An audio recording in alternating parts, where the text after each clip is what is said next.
welcome everybody to the Magic Beans podcast. We are back again with episode number 176.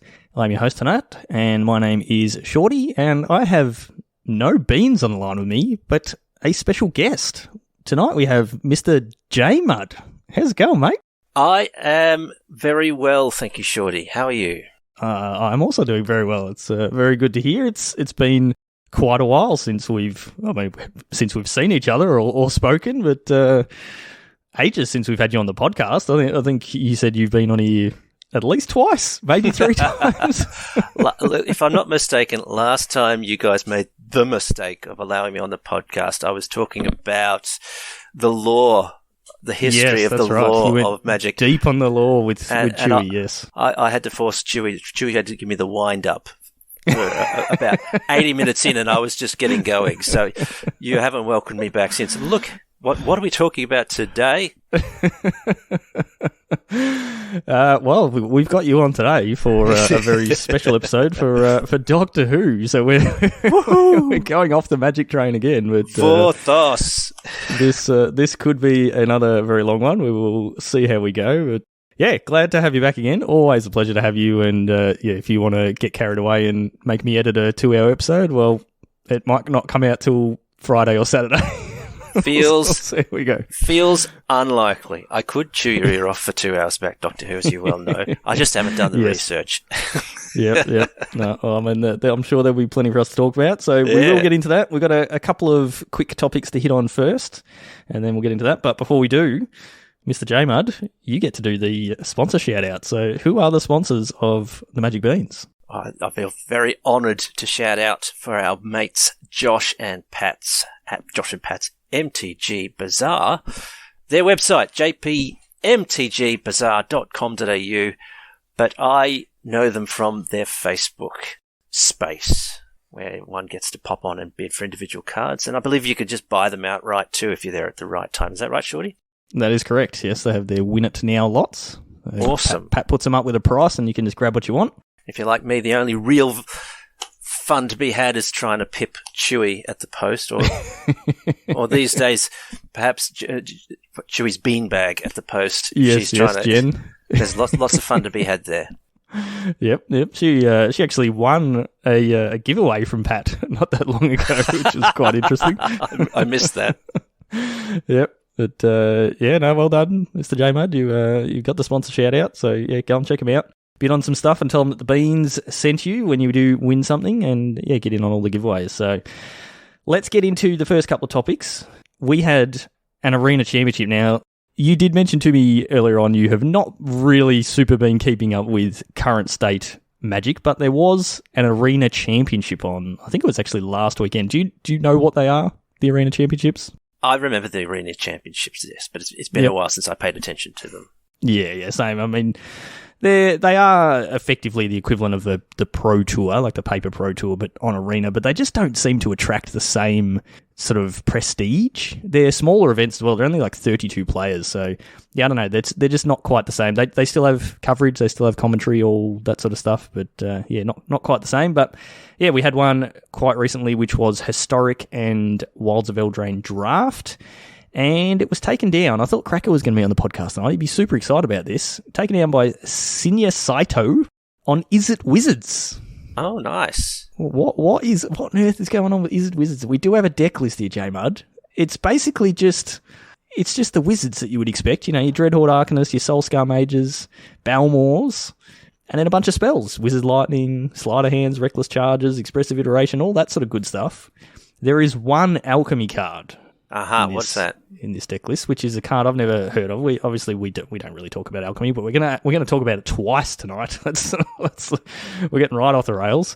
Symmetry Sage is an alchemy card that I've never seen. It's a single blue for an 0/3 human wizard with flying, and it has Magecraft. Whenever you cast or copy an instant or sorcery spell, target creature you control has base power 3 until end of turn. So obviously it can target itself and become a 3/3 flyer. So yeah, not what I would have expected to be winning a historic event. Apparently, Is It Wizards won the last historic event as well? Just gets in there aggressive enough. Mm. Dreadhorde Arcanist and Balmor Battlemage Captain look like fantastic targets for the Symmetry Sage. Yeah, yep. Yeah, definitely Dreadhorde Arcanist. It's being able to cast a 3-mana spell out of your graveyard without paying its cost is pretty nice when you've got cards like Wizard's Lightning and a Lord of the Rings card, Flame of Anor. I didn't even know this card existed, but 1 blue-red for an instant. Choose 1. If you control a wizard, you can choose 2 instead. Target player draws 2 cards, destroy target artifact, or it deals 5 damage to target creature. Seems good, especially when you get to cast it for free. Well, and you get 2 pings, and you get to duplicate it because of stuff. So yeah, seems good. Yep. All right. So yeah, that was historic.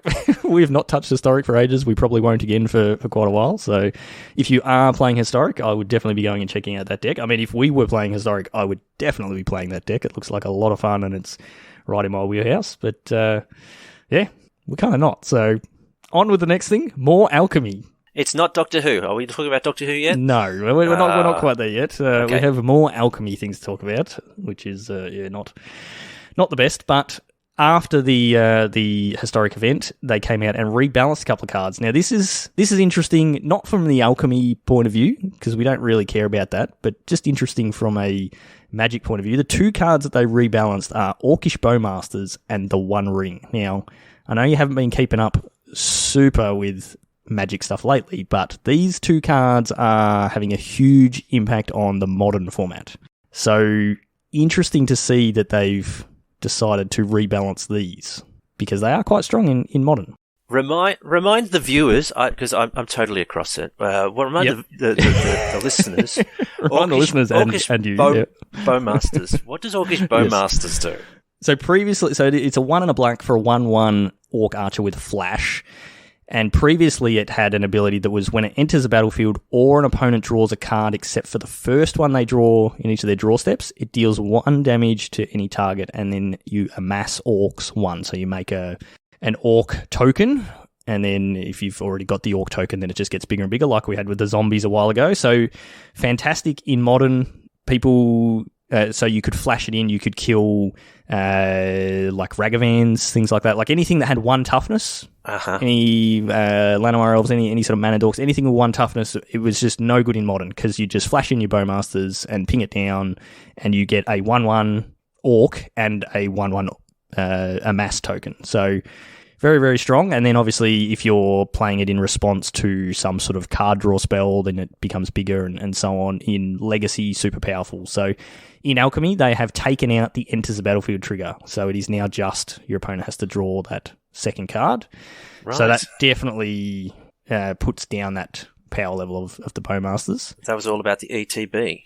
Oh. Yeah, mostly. And then the One Ring, which was 4-mana legendary artifact, indestructible. When it enters the battlefield, if you cast it, you gain protection from everything until your next turn, which is super powerful, particularly in Modern. You can take your 4th turn off and give yourself protection from everything till the end of your next turn, or until your next turn.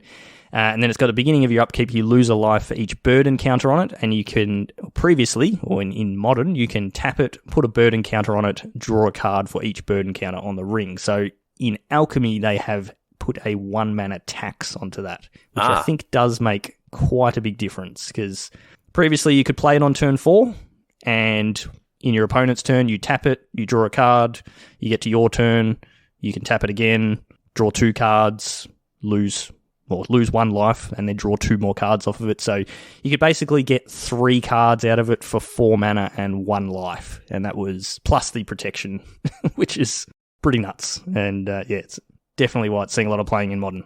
Adding the single mana cost is just going to slow it down just that little bit more before it goes off. Yep, exactly. And in Modern, that's a big difference.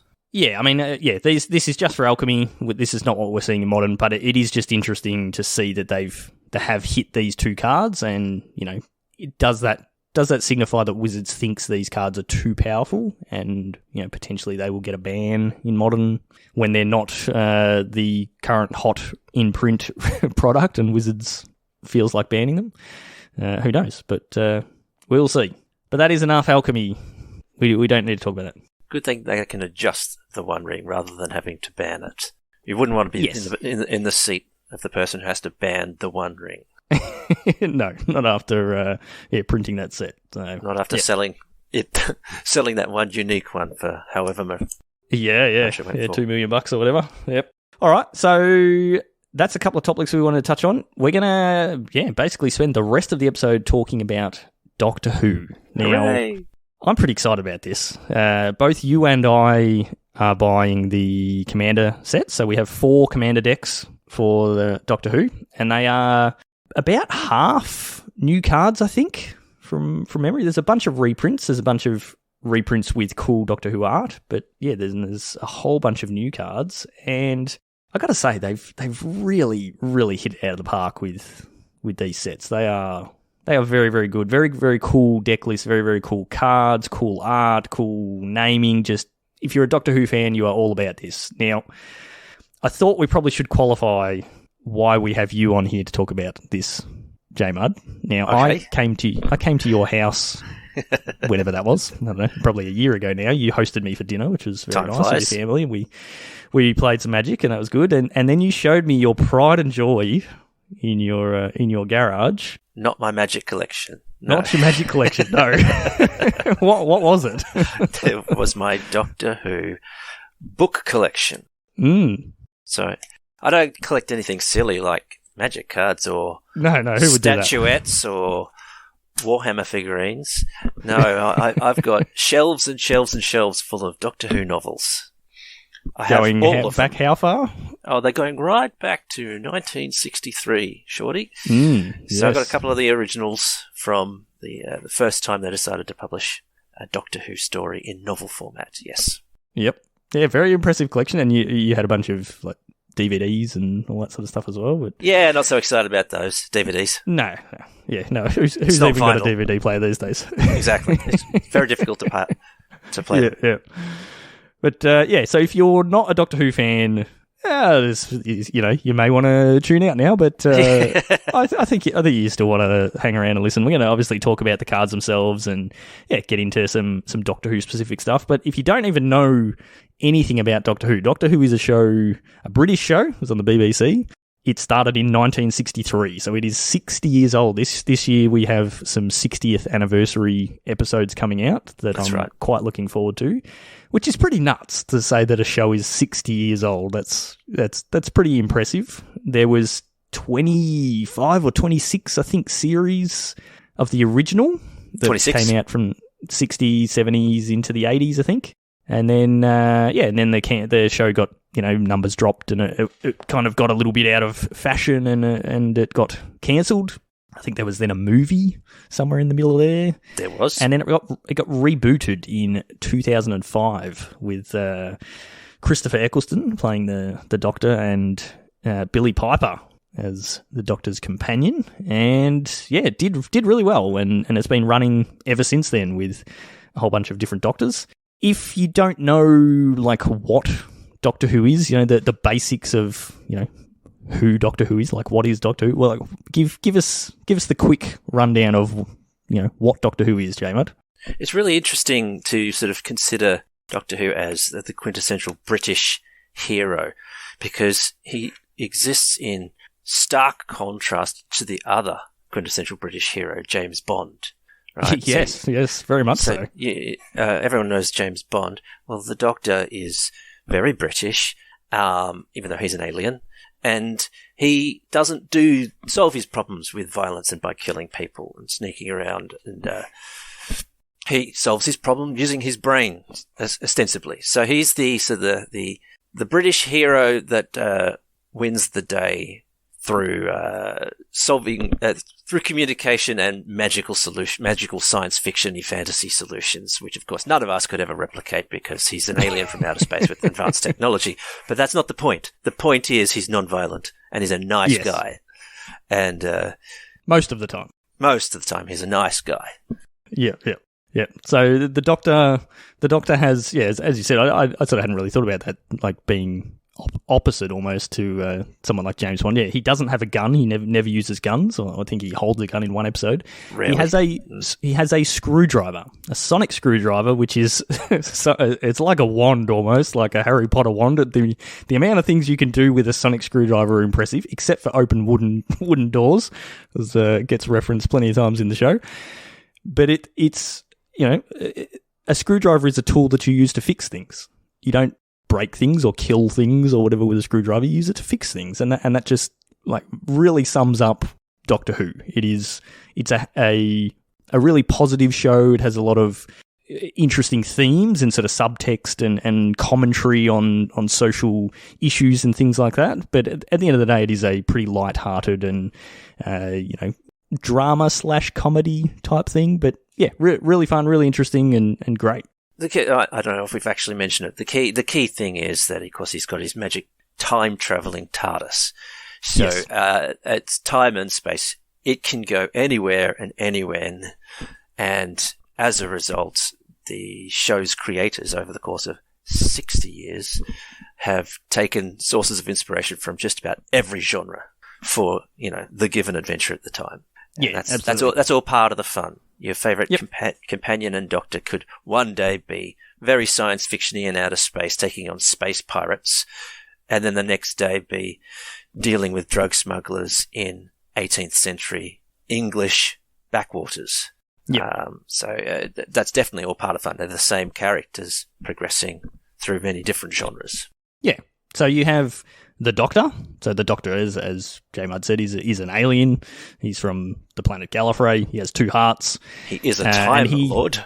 He is a Time Lord, yeah, which will be referenced in a bunch of the cards that we look at. Oh, yes. He's super smart, all that sort of stuff, but he regenerates. So if you ever, you see anything related to Doctor Who, you'll see that there are different Doctors. So there are 13 Doctors, 14. There's a new one coming out soon. That's right, yeah. 13. There's a couple of weird ones that we don't know about that kind of need to go into those. Here and there. No. But yeah, the Doctor regenerates. So from a show perspective, you would have 2 or 3 seasons-ish of a Doctor, and then they die, basically, and they regenerate as a new person. They are still the Doctor, but they have a new personality. They have new quirks, and so they get a new actor in, and they have new style, and they have their new spin, and they'll dress differently and act differently and all that sort of stuff. And then to go with the Doctor, you usually have a companion, and the companion is sort of the person it's the person that you relate to. They are usually a human. And so they're the sort of the average, normal, everyday person that you relate to, as this person gets to go on these fantastical adventures with the Doctor in his TARDIS, cruising around, or in their TARDIS, cruising around and doing all these wonderful things. And yeah, so the shows will have each episode will generally be individual. It'll have its own theme and storyline for that episode, but then there's the overarching sort of storylines through each season, and then they cross over to different seasons and so on. So very good show. Can highly recommend. I haven't gone back and watched all the old stuff. Have you watched the old stuff, JayMudd, or you just read all the books? Or I've done quite a bit of the old stuff. Yep. As well as the reading. Yes, over the years. Yeah, I haven't. I've watched random episodes here or there, but haven't really gone back and watched it. But the new stuff is very good. It is very British. It is very sort of camp and lighthearted. It is fantastic. And I would definitely recommend that people go back and watch it. It is a little bit hard to actually watch these days in Australia because it's all sort of getting taken off the various streaming services and being put onto BritBox. So you might have to find a way to watch it. Let me update you on that. Actually, it's all going onto Disney Plus. Oh, is it really? Yes, Disney Plus has purchased the global distribution rights for the new series, which I expect will mean Disney Plus shows all of the back stories of the modern series. I'm not so sure if that will include the classic, but Disney Plus is where you need to be for the new series going forward. Very good. So yeah, definitely check it out. It is very cool. If you only ever watch one episode of Doctor Who, the one that always gets recommended to people is an episode called Blink, which we will probably talk about tonight, with the Weeping Angels. Can be a little scary, not in a like horror scary thing, just in a this is not super lighthearted. We definitely terrified our children with my wife purchased a Weeping Angel statue to put on the top of the Christmas tree, and it moved around the house and frightened the living daylights out of my children. So that was quite good. If you watch the episode, you will understand why that is scary. So go and check it out. Very cool show. And we're going to, hopefully that gives you a little bit of a background into the stuff that we're going to talk about tonight. So well, you're going to get a lot more background as we look at individual cards and explain why they are awesome. Yes. All right. Well, we better get into them. So I'm going to sort of mostly hand over to you on this one, JayMudd, as we did in the Vorthos lore episode. You're the lead on this, so you start where you want to start. Well, I'll tell you what. I'll take the first deck. Since we're talking about the classic series, I'll introduce. Well, they've got 4 decks. We haven't really gone through the decks yet, but we have 4 separate deck builds, and they are well designed. They capture 4 clear different elements of this series' history. The first one, which we'll be looking at, is called Blast from the Past, and it captures the classic Doctor Who era. That is the original 26 seasons that you were talking about earlier, with the first 8 Doctors. There was only 7 Doctors in the TV era, but then the 8th Doctor came along in that movie that was in the middle of the 90s. Yes. So they've wedged him in there in the Blast from the Past box. Box is I'll go through it in a second, but that box is jam-packed full of many different Doctors and companions, and they've squeezed in quite a few references to classic TV episodes at the same time. The other 3 boxes that hopefully we'll have time to go through, one focuses on all of the popular villains of the series, both classic and modern, and there's a lovely collection of bad guy references throughout the whole deck. Then you've got 2 decks remaining that focus on the modern TV series, the modern Doctor Who storylines. The first one, called Timey Wimey, encompasses the 9th, 10th and 11th Doctors. I think those are the most popular ones from the start of the revival era. Yeah, they're definitely my favourites. Most importantly, it features lots of Rose and lots of references to the 10th Doctor, which is the David Tennant Doctor. David Tennant, yes. Clearly the most popular Doctor of the modern era. He's not my favourite. He's not my favourite. No, he doesn't have to be. I'm a Matt Smith fan. You're certainly welcome to be a Matt Smith fan. I like him too. But most people recognise David Tennant as being the most popular. And the last deck is called Paradox Power, and that's got the most recent Doctor, the 13th Doctor. That's if people will recognise her as the female Doctor that we had recently, and the 12th Doctor, who was magnificent, Peter Capaldi. Yeah, he was a bit different. I think we'll get to them, but just quickly, the Timey Wimey and the Paradox Power, they stand out above the other 2 for being decks with mechanical themes in addition to references to the modern. Timey Wimey is going to be my favourite because it's all about suspending cards in time and vanishing cards. And I started playing Magic the Gathering during Time Spiral.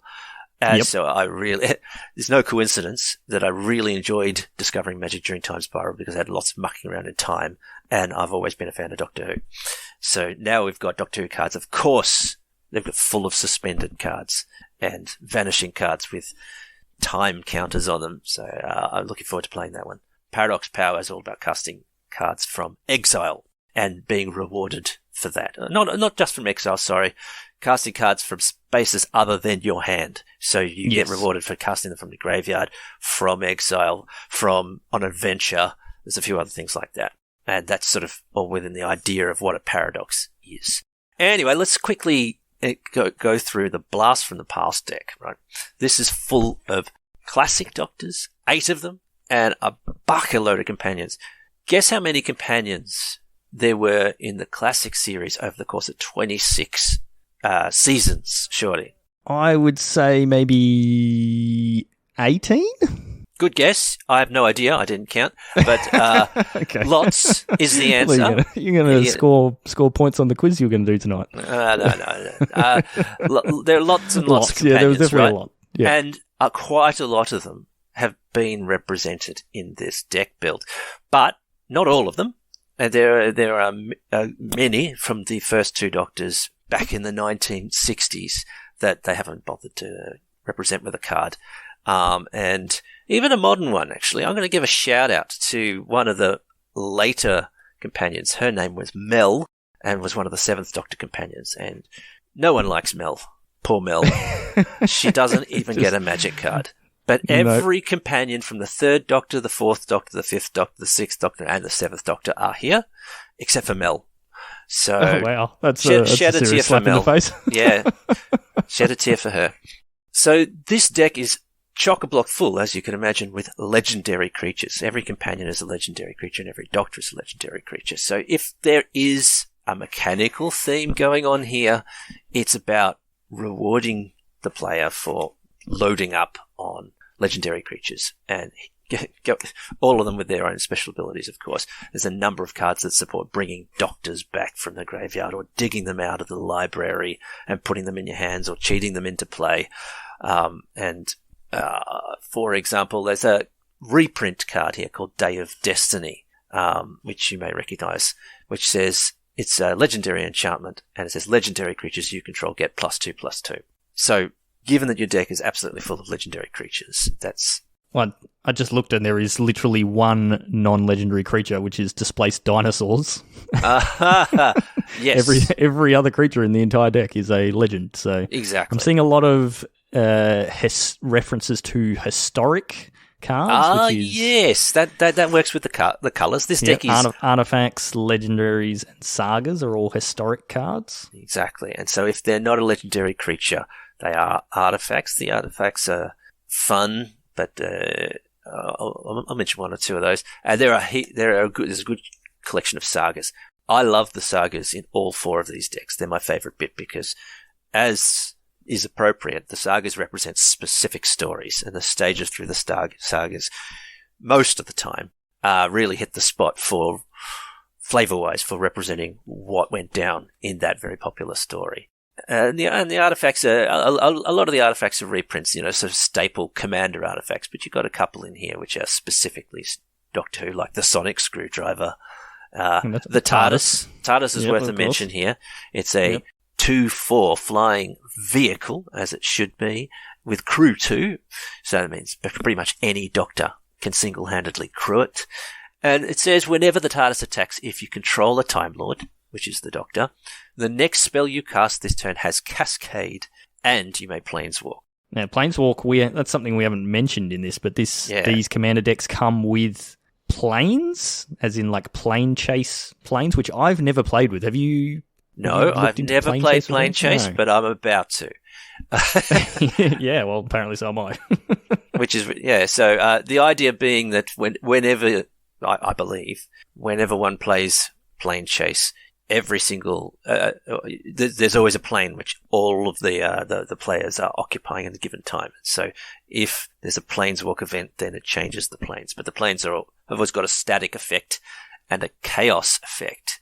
For example, I'm going to pick out, how can I not pick out Unit Headquarters?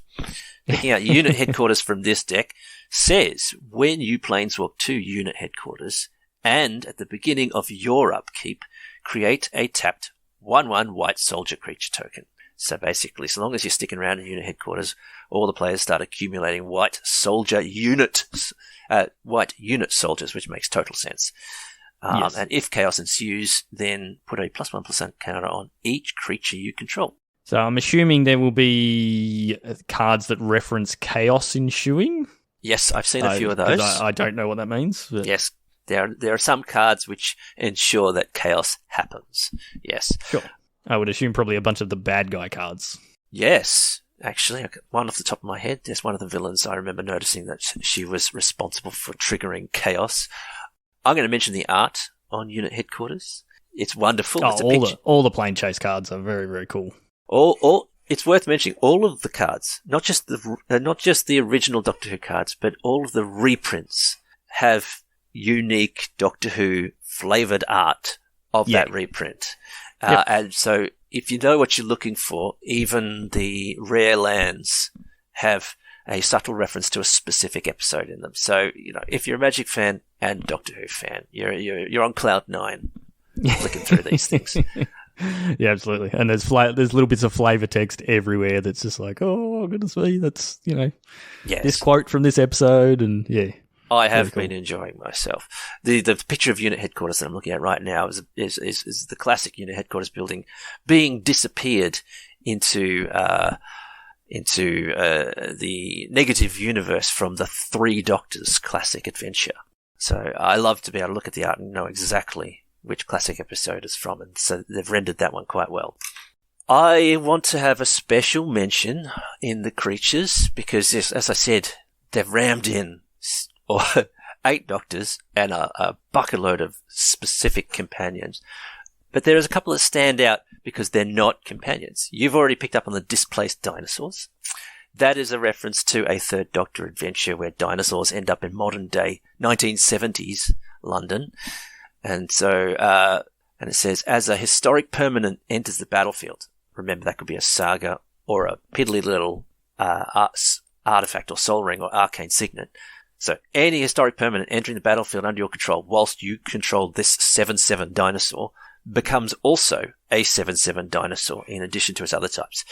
So it's not a legendary creature, but it basically turns most of the rest of your deck into a 7/7 dinosaur as long as it sticks around. And very flavoursome because that's pretty much what happens in this 1970s televisual adventure. Bunch of dinosaurs appearing all throughout modern London. It's brilliant. I love the design. It's amazing how many things happen in Doctor Who around London. Yeah, well, go figure. BBC, That's right? Convenient. Yeah. Another thing I want to talk about is Duggan, private detective. Love this guy. I'm not sure oh, look at that. He's legendary because he's a specific character. But he's not a companion. He's from one specific, very popular episode in, again, I believe the 1970s called City of Death, which was scripted by none other than Douglas Adams. And in that adventure, Duggan is merely one of the main characters, and he's as you can imagine, written by Douglas Adams. He's brilliant and lovable, and his special ability, the most important punch in history, is it's great to read that there. Let me just read you out. He says Duggan's power and toughness are equal to the number of cards in your hand. Okay, he is a green-blue cat creature, so that works. Whenever Duggan enters the battlefield or he attacks, he investigates. Good, because he's a private detective. Very flavoursome. Then he gets the most important punch in history. For 1 and a green and tapping, Duggan deals damage equal to twice his power to another target creature, and you can only activate this once. So he gets his one punch, and you better make it a good one, which is very flavoursome for what happens in the adventure, not to give anything away. He punches... Instead of the Doctor saving the day at the end of the story, Duggan saves the day. He literally just scones the villainous monster in the face with a fist, and that's enough to defeat it. And the Doctor brands it the most important punch. He saves history with a classic detective right hook. Nice. So great card design. I'm going to mention Vreston, the Menoptera leader. Again, not a companion. Legendary creature though. Okay. Must be a specific named character from this adventure. This is a 1963 television adventure. So this is going right back to the very beginning, where it was such a groundbreaking episode at the time because basically the old Doctor, the first Doctor, and his companions, in their first series of set of adventures, they land on this completely alien planet. So they're not established much in what Doctor Who actually is at this point. They've done a couple episodes where they've gone into the future, a couple where they've gone into history. It was supposed to be an educational / imaginative program. And at this one, they pulled out all the stops and they landed on a totally alien planet with no other human characters. There was a bunch of moth-like creatures called the Menoptera and a bunch of ant-like creatures called the Vortis, I think. Someone's going to correct me on that. At any rate, the whole long, drawn-out, very hard to really enjoy episode was full of these alien, different kinds of communication and design. They really went out there on it. And of course it was on no budget whatsoever, so it all looks totally rubbish. But very imaginative. This picture here of Vreston, Menoptera leader, is much better looking than he was ever represented on the black and white TV screen. Yeah. My point with this guy is where's he come from? Because unlike every other character on this list, I don't think anyone's name-checking Vreston. Yep. So it's really interesting to see them here. I feel like they designed out the entire deck, and then they said, okay, this is really cool for people who like the classic and classic stuff, but they don't actually have a way to win, because Vreston is just insanely powerful, I think. It's one of those ones which comes into play with a load of flying insect tokens, and they just get bigger. So all you got to do is enjoy yourself, muck around, putting doctors on the board, companions on the board, recurring them as long as you like until you draw Vreston, whack down Vreston for a whopping great mana cost, and hope that no one wipes the board, swing in with a bunch of alien insect creatures. No one wipes the board in Commander. That never happens. No, it never happens. No. It just, yeah, it stuck out to me as the only card in the entire deck which doesn't really have the feels, you know? It's not one of those ones where you go, yes, I get to play Vreston. But you do go, yes, I get to put 10 flying insect tokens into play and maybe finish this game. Yeah, a bit more of an actual Magic card rather than a thematic Doctor Who card. That's right. There is definitely a few of those where it's definitely a strong Commander card, but they have managed to label it with a cool Doctor Who theme, which we'll probably get into in a couple of the other decks. You got any other cards from this deck that you're excited about? Look, I could obviously go through them all individually and keep talking about them. So I'm going to restrain myself because I want to try and slip in a chat about the sagas later. I'll just quickly mention the Pie in the Sky card called Gallifrey Stands. It's one of the enchantments. This interests me for two reasons. Firstly, Gallifrey Stands is a modern TV series reference. Yeah. It doesn't really belong in the classics, but it's there because 50th anniversary episodes, I think. Correct. Well done, Shorty. But it's here because this card is all about the Pie in the Sky. Can we get all 13 Doctors on the board at the same time? Yep. It says, Gallifrey Stand, when this card enters the battlefield, return all Doctor cards from your graveyard to your hand. And then at the beginning of your upkeep, you can put a Doctor card from your hand straight onto the old battlefield. Then, if you control 13 or more Doctors, you win the game. Now, that's never going to happen because you've only got 8 Doctors in this deck. Yeah, that's right. So I don't think there's any sort of mind control effects in this deck, but hey, there's the possibility, there are in some of the others, especially in the villains one. I suppose there's the possibility that you can do a bit of deck building and slip this one in and try to have a deck which uses all 13 Doctors and you get that win condition going. Yep. Yeah, I love that, those 50th anniversary. I think there was 2 or 3 episodes that sort of linked together, and the whole big reveal sort of thing at the end when it was, there's 12 of us here, and then it's like, oh no, there's 13, and it's Peter Capaldi sort of sneaking in at the end. It's like, oh, it was very, very, very cool. All right, we better keep moving and look at some more decks. Would you like to talk about one of your decks?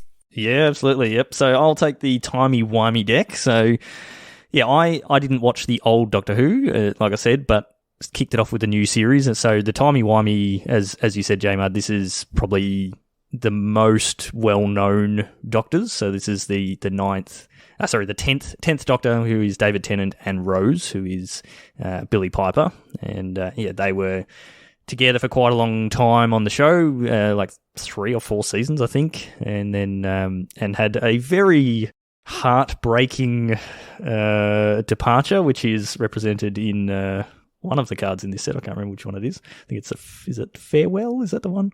Let's have a look here. But very, very, very popular period of Doctor Who. So yeah, this is a Jeskai list, so red, white, and blue, and as you said earlier, it is all about manipulating the time counter. So there's heaps of suspend stuff and vanishing cards. Now, I didn't actually realise that vanishing cards also do time counters. Yes. So there's a lot of stuff in this deck, like including the Doctor himself, where you can time travel. So like the 10th Doctor himself is three blue and a red. He's got Allons-y, which is a reference to his catchphrase on the show. And then he has a timey-wimey ability, which is pay 7 mana, and you can time travel 3 times that you activate only as a sorcery. So when you time travel, it's basically like proliferate for suspend things. It's either you can put counters on something that has a time counter on it, or you can take a counter off. So if you've got things that are suspended, you're probably going to want to be taking counters off. But if you've got things that have vanishing on them, where they are slowly disappearing over time, you're probably going to want to be putting counters on. And yeah, I didn't even realize until looking at this set that vanishing is also time counters. So it can just reference time counters, and it works the same for suspend or vanishing, which is pretty cool.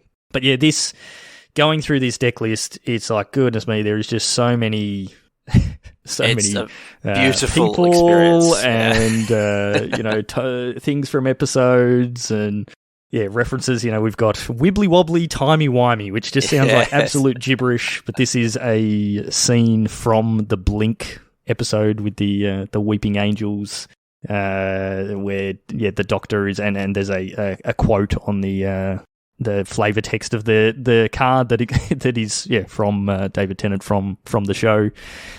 We have farewell, which is when David Tennant's Doctor dies, and he as he's sort of going off to die, he utters the phrase, "I don't want to go," and it's like, oh goodness me, just heartbreaking. There is one somewhere here, I can't find it, but it is where Rose and the Doctor part ways. Oh, there it is. It's called it's not Parting of Ways. The Parting of the Ways. So that's not that one. No, that's the Bad Wolf one. That's a different one.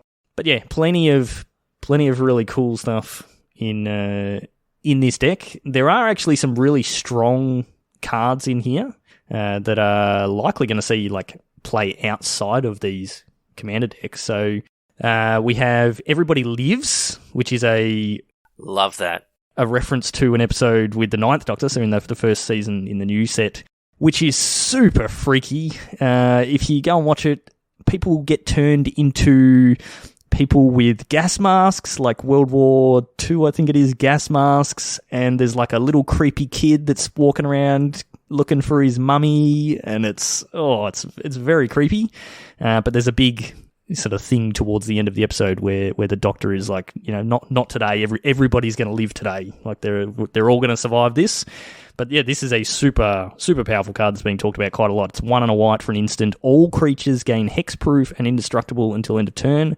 Players gain hexproof until end of turn. Players can't lose life this turn, and players can't lose the game or win the game this turn. It's the ultimate, let's just get to next turn sort of like group hug type thing. It's you're comboing off, you're about to win. I'm just going to cast this instant, and you can't win, no one can lose. Like, let's just keep this game going for a maybe bit longer, this fog will be playable. Yeah, maybe. Yeah, this is fog to the extreme. So yeah, very cool, very strong commander card, but very thematic from a Doctor Who sort of sense. We've got Gallifrey Falls / No More. So Perfect. This is a split card. This is also from the 50th anniversary episode. So we've got 4 red for Gallifrey Falls, which is an instant, deals 4 damage to each creature. If a creature dealt damage this way would die, you exile it instead.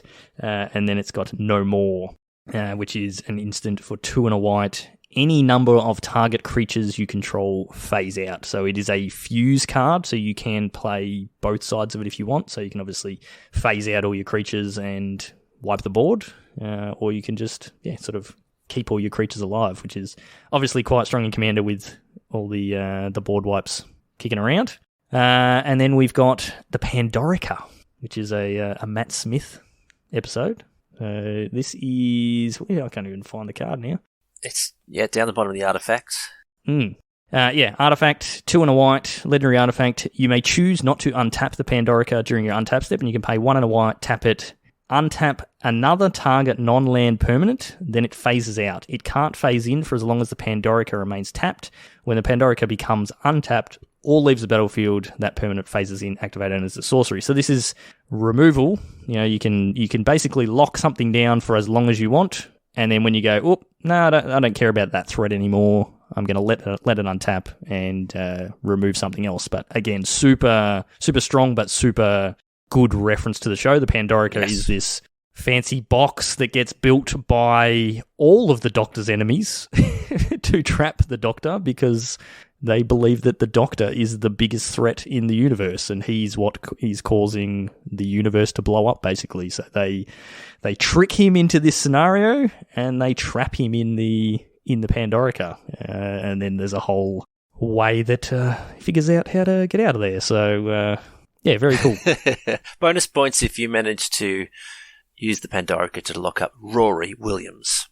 Yes. Well, Rory is outside, isn't it? Amy? No, Amy's the one who ends up inside the Pandorica. What? And, Rory Hayes. You're right.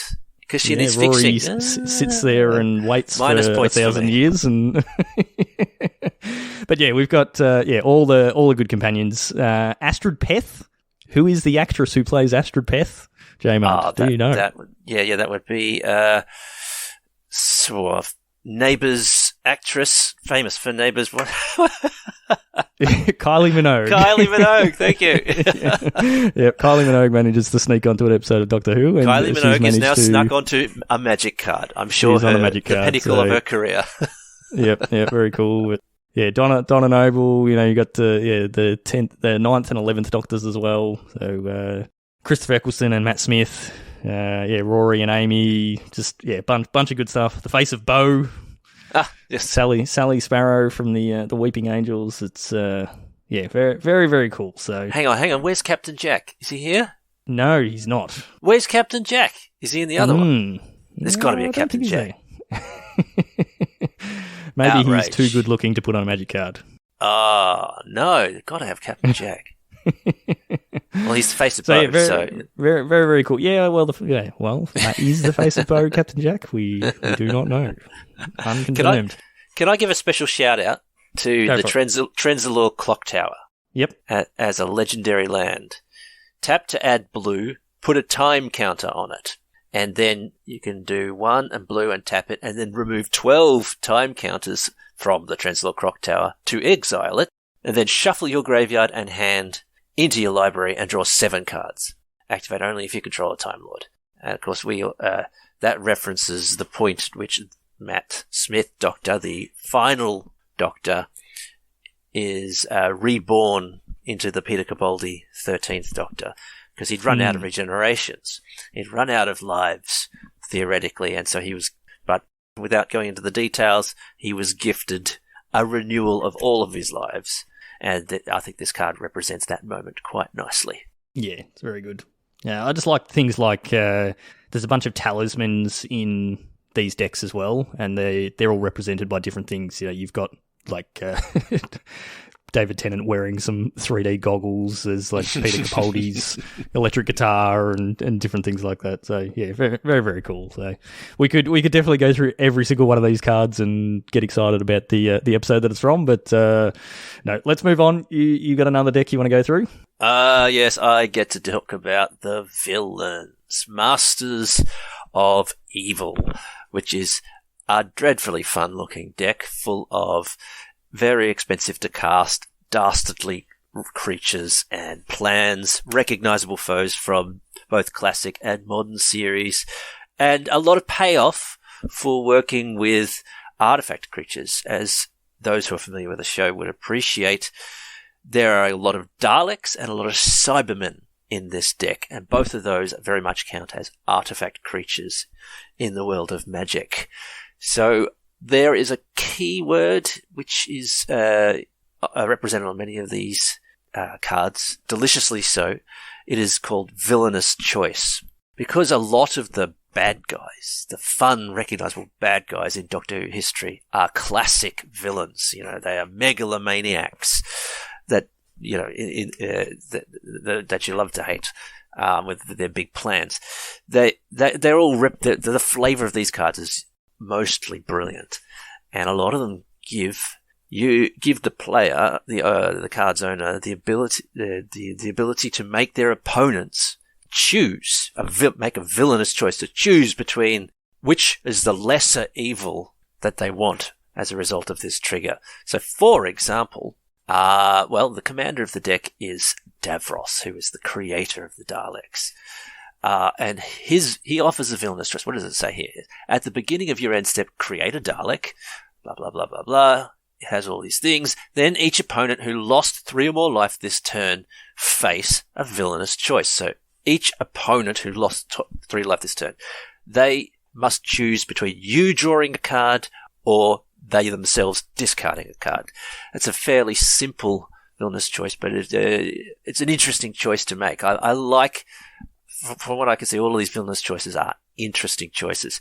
The Dalek Emperor, the villainous choice is at the beginning of combat on your turn, each opponent faces a villainous choice. That player sacrifices a creature they control, or you create a 3/3 black Dalek artifact creature token with menace. So give you a solid artifact creature or sacrifice their own white 1/1 white unit soldier, perhaps. This is how it ends. Now, which one is that? Some of the better villainous choices are from spells. This is how it ends. It's a pretty generic removal creature. It's a removal spell, sorry. It's black and 3. It's instant. And it says target creature's owner shuffles it into their library. This, by the by, this is one of those angels that you were referencing before. So yes. Instead of Rory killing the getting creature, sent back in time. it's Rory, exactly. And instead of killing the creature, the angel disappears the creature back into time, back into the library. Great flavor. But then the owner of that creature faces a villainous choice. They must lose 5 life, wow, or shuffle another creature they own into their library. So the angel could take both Rory and Amy, or they could suffer a 5-life hit. So I like the flavor of that card. The Great Intelligence's Plan. Ooh, I could give you a lot of backstory on the Great Intelligence. That goes right back to the 1960s, but exists in the modern series as well. Yes. But it's simply a very expensive sorcery spell. 4 black and blue. Draw 3 cards. Then target opponent faces a villainous choice. They must discard 3 cards or allow you to cast a spell from your hand without paying its mana cost. And given what you could have drawn into, in this deck there's a load of very expensive bombs. That is a tough villainous choice indeed. And lastly, I'll mention the Valeyard, or Valeyard, depending on what side of the planet you're on. The Valeyard is a classic villain from the 6th Doctor era, when they did something experimental, they did something different. They had the entire series, much like in the modern series, actually, the entire season was interlinked.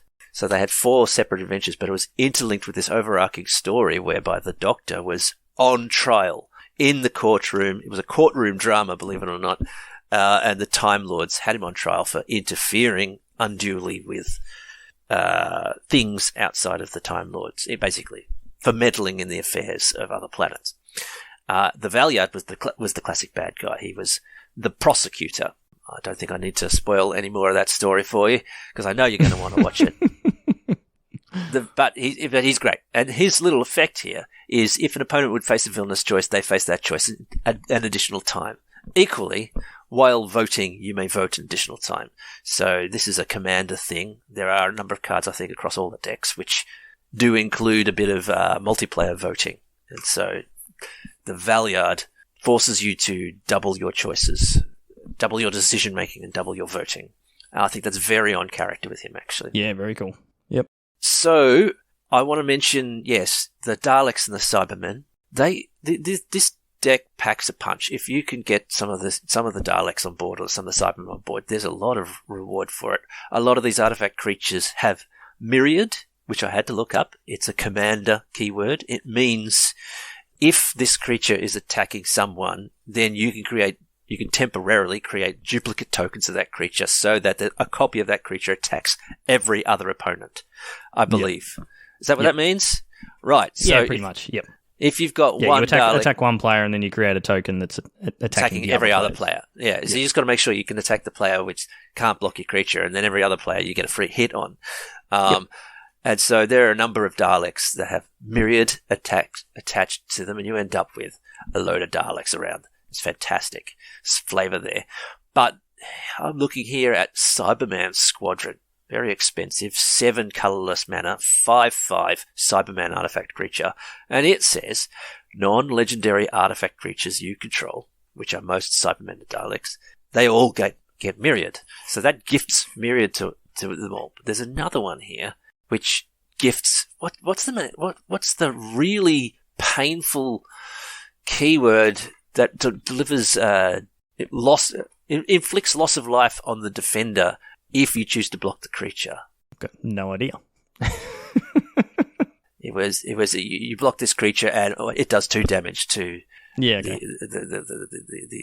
player that you're attacking. At any rate, I don't know which one of these cards has got it on there, but there is one of them that basically. Here it is, Cyberman Patrol. For just 2, you get a 2/2 Cyberman, single Cyberman creature, but he gifts all artifact creatures afflict 3. Yes. So all you got to do is drop this guy when your board's choked up with a bunch of Dalek drones or something, and then suddenly they've all got afflict 3, and they're being myriaded left, right, and center, and you're dealing damage whether you block them or not, because all Daleks are 3/3s basically. So that sounds very evil. Yeah, it's wonderful. Other cards of note. Would you believe that in this villainous deck there is a companion of the Doctor?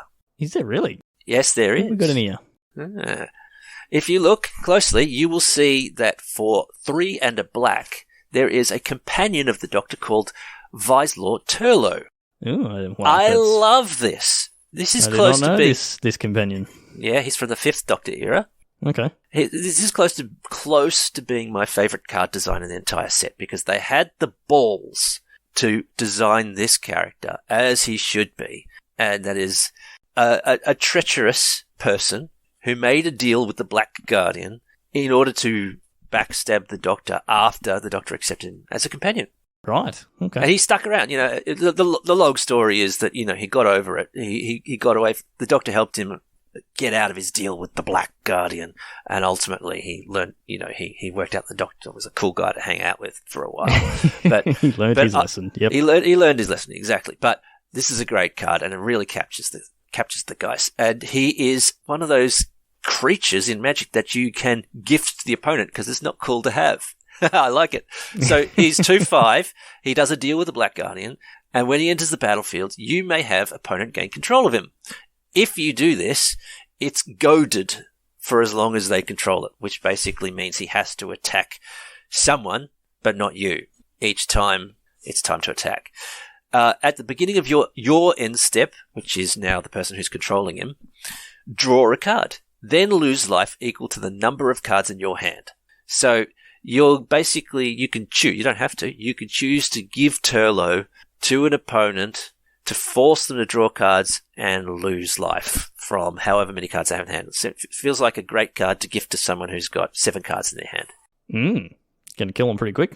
Yeah, it could do. Anyway, it's great. It's great card design. Right above that in the list is the Rani. This is another one I'd like to talk about because she is a renegade Time Lord, like the Master, Shorty. Yes, there are many masters in this. There are many masters, so it's worth mentioning. Reincarnations of the Master. I don't think I'll go to the trouble of breaking down the masters, but the Rani is like the Master, a renegade Time Lord from the classic series. For some reason, they haven't been inspired to bring her back, but this card really captures her well. She's got all 3 colours because she's a smart cookie, right? So she is blue, black, and red. She's untrustworthy, and she's evil. Whenever she enters the battlefield or attacks, create a red aura enchantment token called Mark of the Rani and attach it to another creature. That creature gets bigger, badder, and is goaded, so it has to attack. It's basic. I don't remember the name of the classic enchantment card that forces creatures to attack and makes them big, but it's that on tap. And she starts putting them left, right, and center. And this is beautiful card design because that's what she does. In the classic episode called Mark and the Rani, she's working on a formula that increases aggression, and it gets out of control and they get too aggressive, etc., etc. Whenever a goaded creature deals combat damage to one of your opponents, investigate. That captures the scientist part of her character. So this one really stood out to me as being a great top-down design of a classic villain. Now you want a card that is... All of these decks have their, small handful of, oops, I've won the game, commander cards, right? The one of those in this deck is called the Flood of Mars. Do you remember the Flood of Mars from the classic series? Yeah. The modern series? Yep. Well, this is a great card design for that. 2 and 2 blues for a 3/3 alien zombie horror. That's very much the water in Flood of Mars. People with water just constantly pouring out of them. Yeah, people with water. They're basically water zombies, and it's infectious. It's hideously infectious. This alien zombie horror, water zombie horror, has island walk, appropriately so, and with the ability water always wins, it gets to, whenever this creature attacks, put a flood counter on another creature or a land. If it's a creature, it becomes a copy of the flooded mass, so that represents the flood spreading, and if it's a land, it becomes an island, so you get the island walk payoff. One attack, nice. You can gift an island to your opponent, and you can start spreading the island walk amongst your other creatures. So that's very cool. That's very good design. It's very good design, exactly. Yeah, cool deck. There's I just love that you've got in your spells. You've got cyber conversion, which is what the Cybermen do. We've got delete, which is what the Cybermen say. Don't blink, exterminate. Obviously, that's the all-time classic from the Daleks. I do like also we've got a Dalek drone here now. Daleks are always like before I got into watching Doctor Who, I always thought Daleks are so stupid. Like you just walk up some stairs and they can't get you. Like what are they going to do? They just roll around on the little wheels or whatever. And in one of the first time we saw the Daleks in the new series when it came back, they played that scenario out. They were getting chased by some Daleks and they ran into a stairwell and these people ran up some stairs and then kind of like waited for a bit and the Daleks came into the stairwell and was like, oh boy, well, you know, the Dalek can't get you now. You're up some stairs. You're all good.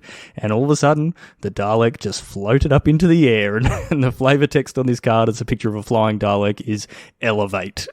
Elevate. just so good. It's like, yeah, let's just lean into the classic trope of Daleks not being able to go upstairs, put that into a show, and then solve the problem. And now it's like, oh, okay, flying Daleks, yeah, that's pretty scary. And speaking of Daleks, I will mention one of the sagas from this deck. It is Genesis of the Daleks, which, even if you haven't paid much attention to the classic series, I'm sure you're aware that this is the ultimate classic series Dalek story. In which the Fourth Doctor was tasked by the Time Lords to travel back to the creation of the Daleks. It's where we first meet Davros as a character. And the story is represented marvellously by this saga. It is 4 and 2 blacks, so it's expensive. And for the first, what do you call stages? Yeah, first 3 stages of the saga. Yeah, chapters they're called. First 3 chapters of the saga, you create a new 3/3 black Dalek artifact creature token with menace for each lore counter on Genesis of the Daleks. So 3 chapters in, if I'm not mistaken, you've got 6 Daleks that have been created by Genesis. 1, 2, then 3. Yep, created by Genesis of the Daleks. But then, the last chapter, chapter 4, says target opponent faces a villainous choice. And this is the choice that the Doctor had to make. Destroy all Dalek creatures, and each of your opponents loses life equal to the total number of Daleks that died this turn. Total power of Daleks that died this turn. Yeah, so that'd be 6 times, so that'd be 18. So it could be 18, yeah. So you can choose to destroy all of your Daleks and deal that damage just straight to their face, or you can choose to destroy all non-Dalek creatures. So you've got two rats to choose from, but the opponent must make that choice, not you. They can choose to have all of their non-Dalek creatures killed, or choose to kill all of your Dalek creatures and take a bucket load of power damage to the face. Definitely a villainous choice. It was the choice faced by the Doctor in this episode. Classic. It's like one of the ultimate classic scenes where he sits there and he says, do I have the right, having travelled back to the start of the Daleks, to basically commit genocide here, even though we know that they become this thing. They're in their infancy right now. Do I have this right? And so it was a great scene. Yeah, absolutely. Yep.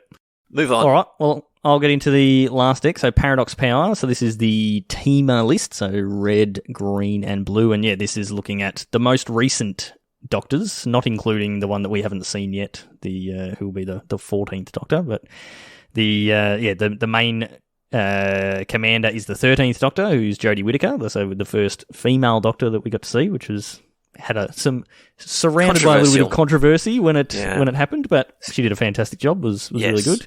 Yes. And her companion Yasmin Khan. And sort of follows the 12th. We've got the 12th Doctor in there as well, so sort of follows Peter Capaldi and all his different companions that we don't have. Who's missing? We do have, Clara. I thought Clara was missing. Yeah, but no, we do have Clara Oswald. You can't miss Clara. Yeah, although Clara was with Matt Smith as well. There was a bit of crossover there, but yeah, following the more recent Doctors, I didn't enjoy the more recent seasons as much as the ones before then, but yeah, still quite good and still had plenty of cool storylines and plenty of cool moments in them.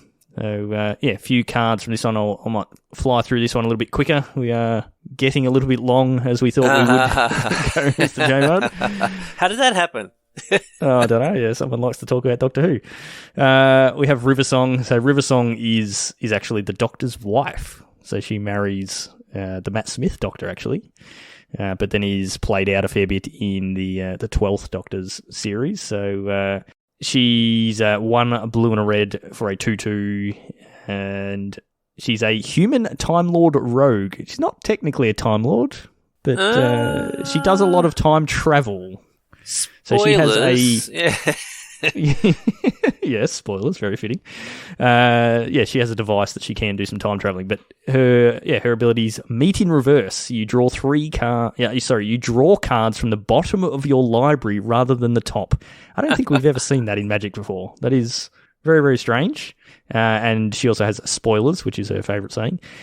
Whenever an opponent scries, surveils, or searches their library, put a +1/+1 counter on Riversong. Then Riversong deals damage to that player equal to its power. So, Commander, 4 players, you got a lot of people searching their library, scrying, surveilling, all that sort of stuff. She's going to be getting pretty strong pretty quick, and every time they do it, they get punched in the face by Riversong. So, if you've seen the show, you know. So Riversong is Doctor Who's wife, but she travels mostly on her own with her own time traveling device, and kind of does things backwards.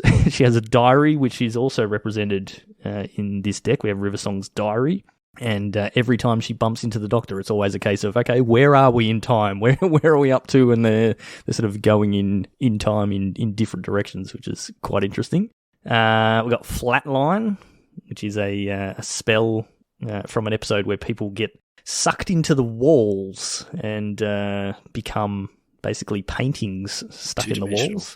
Yeah. So this is 2 and a blue for an instant. Creatures your opponents control have base power and toughness 0/1 until end of turn. So very strong in Commander. Again, there's always people doing combos, trying to kill you with massive creatures, crater hoofs, all that sort of stuff. And if you can just go, nah, you just got a bunch of 0/1s for the turn, and all your plans go on is always pretty good in Commander. Also allowing you to win potentially through that way by making all your opponents 0/1s. And then we have Osgood. So Osgood is not a companion, just a character in the newer series. Plays a big part in the 50th anniversary episodes, and has a double in I can't remember what those creatures are called that copy the people, but Zygons, that's it.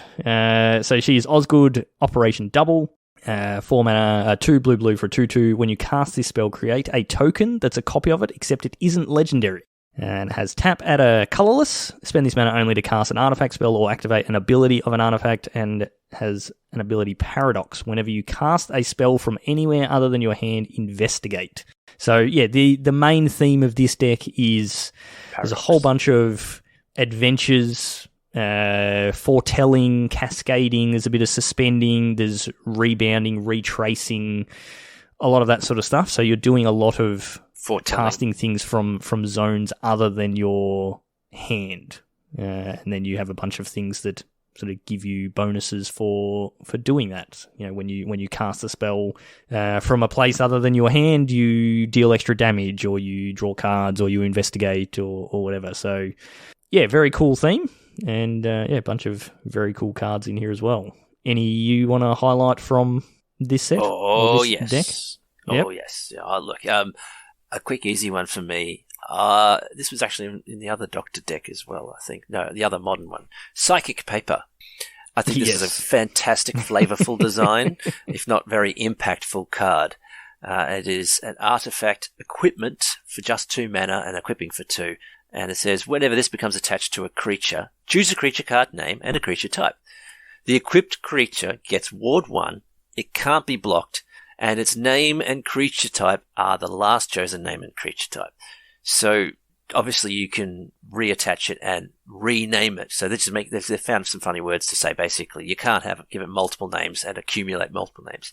But ultimately, you're just giving it a quick ward. You're making sure it can't be blocked because it's got psychic paper, which, it gives you permission to enter spaces. Good flavour there. And it could be any name, just any card name you like and any creature type that you like.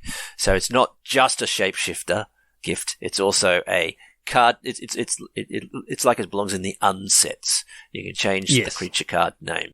And I'm sure there are plenty. From the show is perfect because, the Doctor just has this little notebook effectively that's blank. It just has a white piece of paper in it, but it is psychic paper, and he just flashes it at people, and it shows them what they basically what they think it should say. So he uses it to get into places all the time. It's like, turn up here. Oh, you're not meant to be here, and he'll flash this bit of paper, and they'll go, "Oh, sorry, Inspector, Sir such and such," or Inspector, or whatever. Like, yep, come on in, and it's how he sort of gets through into places where he shouldn't be. It's very cool. So very, very, very thematic. All right, so that's the decks. I think you got a few other cards you want to run through. Well, if we've got time, sir, I would like to pick a few and we'll go through. I do want to have a shout out to a couple more sagas from across the decks because for me the sagas are where it's at. They're specifically designed to encompass one of the more popular stories from the show's history. I've mentioned a couple to get here. Let's talk about Blink. You mentioned it before. That's a brilliant design for that series. I've just got to find it. Oh, it's in the Masters of Evil deck. So it's two blue black for a saga. Chapter 1. It's really weird. I've heard other people talk about this podcast. It's chapter 1 and chapter 3. It has an ability, and then it's got chapter 2 and chapter 4. Is this the first saga where we've had the chapters sort of out of order, sort of jumping back and forth? Yep. Which makes sense for the episode. Yeah, it absolutely does. It makes sense, but it's going to confuse people. But so chapter 1 and chapter 3, choose target creature. Its owner shuffles it into their library, then investigates. So, as you were saying before, the Weeping Angels, they touch people and they send them back in time. And in the episode, there's a whole lot of investigating going on, trying to figure out what's going on. And then chapters 2 and 4 create a 2/2 black alien angel artifact creature token with first strike, vigilance, and whenever an opponent casts a creature spell, this permanent isn't a creature until end of turn. Why is that relevant? Because if you observe the angel, they can't move. They just look like statues. They just look like statues. So I like it. It's almost a very ineffective creature in a magic situation. From a magic sense, it is completely useless. All your opponents need to do is cast a spell, and then it's just not a creature. But they are busy disappearing some of your opponent's creatures from the board. Yes, absolutely. So another one worth mentioning is Heaven Sent, which is one of my all-time favourites from the modern series, from Peter Capaldi. This, I don't know if you know this one off the top of your head, Shorty, but this is the one where he gets stuck in a Time Lord prison. And he's going through the endless loops, trying to break out of the endless loop. And without going into the details of the episode, this saga represents this perfectly. He spends the first 2 chapters simply investigating. So it's blue and red, so it's a very affordable saga. And chapters 1 and 2 investigate, just trying to work out what's going on. And then chapter 3 says, Heaven Sent deals 1 damage to each opponent. Then, if an opponent has 0 or less life, so basically if you've defeated an opponent, one of your multiple opponents, you draw 7 cards. Otherwise, exile Heaven Sent and you may recast it this turn. So it's great. It's either going to win you the game. In the loop again. It's going to increment, just like in the episode, it's going to very incrementally win you the game.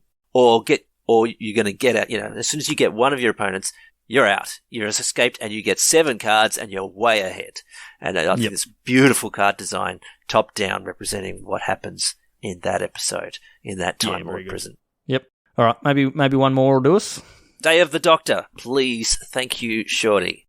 Where is it? All right. I've got this one. So this is 3 red, white. This is the War Doctor who's represented on this card here. Yay! Which is part of the 50th anniversary episode. This is John Hurt. Chapters 1, 2, and 3, exile cards from the top of your library until you exile a legendary card. You may play that card for as long as the Day of the Doctor remains on the battlefield. Put the rest of those exiled cards on the bottom of your library in a random order. And then Chapter 4, choose up to 3 Doctors. You may exile all other creatures. If you do, the Day of the Doctor deals 13 damage to you. So I feel this very nicely sort of portrays this what's going on in this episode. This is where the Doctor had a choice. He had the choice to exile all Time Lords and all Daleks, basically, to end the war, to remove everyone that was playing in the war. And that was the decision, that was the choice that he had to make. But choose up to 3 Doctors. So this allows for what happens in the episode, which is there were 3 Doctors that crossed time streams in order to resolve the situation. Yes. Yep. Yeah, very cool. Very, very well done. There's, like I said, we could go through every card in this set. You know, when we went through the Warhammer, the 40k decks, it was pretty cool. It's like there's a lot of lore here, there's a lot of history, there's a lot of cool cards, whatever. Doctor Who is just way deeper than that, and there is just so much that they can fill all these cards with. So many cool characters and storylines and locations and just things that happen in the show, and they've absolutely knocked it out of the park on this one from my point of view. It's very clear that these sets and these card designs have been created very much from a position of love. I think the team of designers on this have put their heart and soul into knocking this one out of the park, and I think that's clear. Yeah, absolutely. Yep, I'm definitely looking forward to getting my hand on these, and just looking through the cards and just remembering all the different things, and then I'll be sleeving them up. And the plan is that we're actually hoping to stream playing all 4 of the decks next week. I'm still waiting on confirmation from some of the beans to make sure that we can actually do that. But hopefully we can get all 4 decks together. We can get on stream, we can jam some games, and we can reminisce some of the cool things that we've seen as well. Cracker is a reasonable Doctor Who fan, and Chewy's seen a few bits and pieces here and there, so yeah, should be a lot of fun. Any other ones you want to mention, or anything else on the way out the door, JayMudd? I've just stumbled across a card which I hadn't noticed before now. It's called All of History All at Once, and I think it's my new favourite card. It's 2 and 2 blues. It's a sorcery, and it simply says time travel, which, as you explained, gives them the ability to add a time counter or remove a time counter from all cards with time counters on it. And then it simply says storm. So it's time travel with a storm keyword. Yep. I like it a lot, because that's, you're going to set up your suspense and your rebounds. They're all going to come into play. Then you go time travel. Yeah, look, I'm playing that card. I'm looking forward to that card. I would have liked if it was just those words. No reminder text on it. Just time travel, just storm. Time travel, storm. So I've got timey-wimey right up the top in terms of decks that I want to play. I love all of the decks, but the one I want to play is timey-wimey. How about you, Shorty? Which one do you want to play? Yeah, I'm the same. I mean, mostly from a nostalgia point of view. Like, yeah, I just would love to play with all those cards. I think possibly the villains deck may be the strongest, but it's I don't know. Pretty brutal. It looks brutal. Yeah, I'm not enough of a Commander player to know really what is super strong, but I mean, just looking at the prices of some of these cards, they seems like there's some pretty good value in these sets. So how does it work? Good cards. Because it's a Commander deck, so you're buying it. It's a pre-constructed deck. They all say they're all rare. Some of them say, okay, this is an uncommon, but there's no rarity here. You get every card every time you buy the deck. Technically, no, but there still is rarity. There's rarity because they print them in like collectors, boosters, and things like that. But they will always have rarity because rarity matters for things like Pauper and those other types of formats as well. So, are there any commons? I don't know. Maybe the Mind Stone there. There's a Cultivate. Yeah, that's a common. Mind Stone maybe. Yeah. So okay, I guess there are some commons. But yeah, definitely some good value in these decks. You can still get them pretty cheap. But I mean, it was the same with the Warhammer decks. They were reasonably priced when they first came out, and then once they stopped printing them, that's kind of it. And they just increase in value because there's a bunch of cards in here that will only be in these sets or the collector's boosters. So they're going to be maintaining a pretty decent amount of value, as well as just really good mana bases in these. A bunch of temples. You've got a bunch of the Horizon Canopy style lands, like all the new ones of those got put in the Modern Master set, so they're all, or most of them are worth a decent amount. Check lands and various other things. So yeah, heaps of good staples in here as well. So definitely worth picking up. But yeah, I'll be putting them in sleeves and leaving them as is, and playing with them every now and then. So it's worth mentioning that the collectors packs that they are launching alongside these things, they offer the opportunity for you to open up serialized Doctor cards with alt art on them. That's right. Yep. So they've gone down this path before Magic quite a bit now, where there's added value to the collectability of some of these cards because they've got literally a serial number on it. This is card I think the Doctors are one of 500. One of 500. Yep. Yeah, ballpark. Yeah. So if that's your thing, then go nuts with the collector's packs. But I can't imagine why you would want to open them up if you weren't looking for the serialized cards. Yeah, I think you're probably just looking for serialized cards and alt arts of the cards that are going to be expensive from the set, basically, and just pick up a bunch of Commander staples. Or, you're just a whale with too much money and build more aggressive Commander decks with your Doctor Who flavored cards. Yeah, sure. Okay. Yeah, exactly. Yeah. Cool.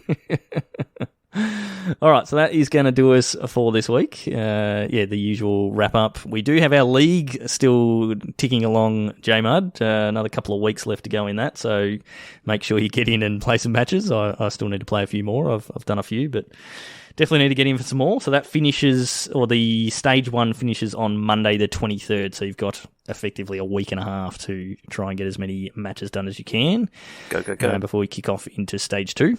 If you want to join us to chat about Doctor Who stuff or get in on our future events, come and join us in the Discord. The link for that is in the show notes, as well as a link for the merch store and Josh and Pat's MTG Bazaar.